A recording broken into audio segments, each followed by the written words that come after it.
I'm Horsten Jelinek from Germany. I'm the director of Taihe Institute, representing Taihe Shekou in Europe. When I first time came to China in 2004. So when I first came, of course, I was doing my PhD. I was doing it in the University of Cambridge, but I was writing about China's economic transition since reform, since 1978.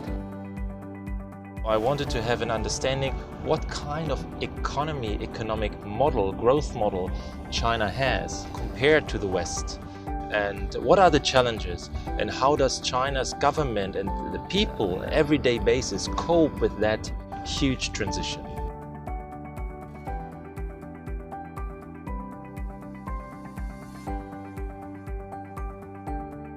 If you ask the question, do you like China? It's so fascinating, but you cannot have a straight answer, yes. But after a while, after some weeks and months, you really understand and you really start to appreciating China's culture, history, the difference, the richness of China's difference. And if you ask me today, do you like China? Of course, I do. After a long day of work at the Taihe Institute, I meet friends. I really enjoy my old friends.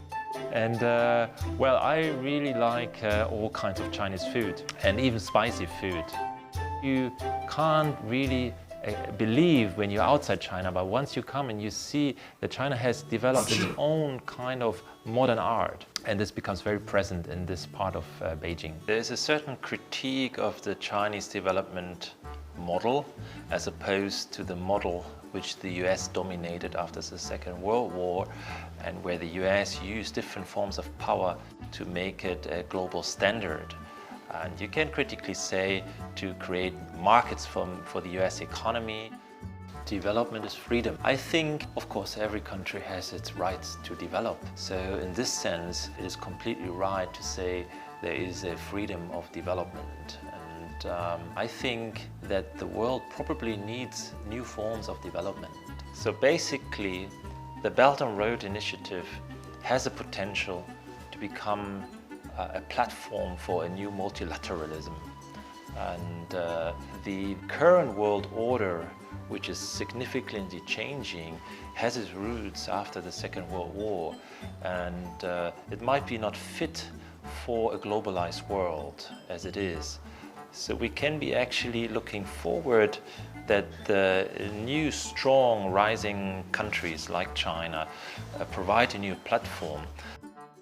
The reason why I'm interested in the Belt and Road Initiative, it's because it's an unparalleled development program in the world. The Belt and Road Initiative has been received in a very positive sense by many countries. On the other hand, it has received some skeptical comments and observations, mainly from Western Europe, partially from the US. I think recently the Europeans' perception of China has shifted from certain ignorance to anxiety. There is a crisis of the liberal idea. Many people in the societies don't buy into this promise that along down the road there will be joy and prosperity.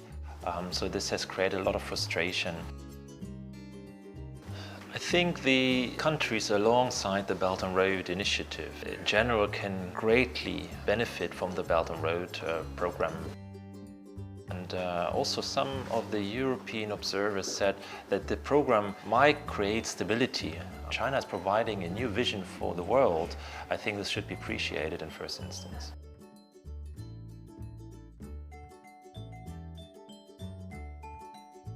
I'm very optimistic, and I see that China can play a role model in various ways. On the one hand, China has demonstrated to build infrastructure very fast. The other side is also China, and you see it in the new 5-year plan. They say it's the greenest 5-year plan. Having said that, always the previous 5-year plans, they were always perceived as the greenest, but here there is the one pillar only concerns sustainability. And the third one is not just talk, it is what China actually does. And I think here China has still space for improvement. how like other countries become eager to join that platform.